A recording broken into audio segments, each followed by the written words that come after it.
So one thing about this area, now that it's exposed, we'll just go over it. This is an excellent time when you have this off for whatever reason, or that's what you're going to take off, to run your wiring up to your GPS device. I went with the direct wire deal, and this was a little bit tricky. I'm using a Garmin, and the Garmin has a pretty good sized little box on it, which I'm looking for right here.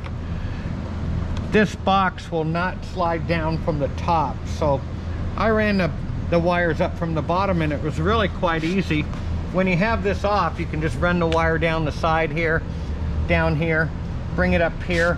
Here it reappears, and straight up, and it's easy enough to feed. Once you have all this stuff off, it's pretty easy to get your hands in here.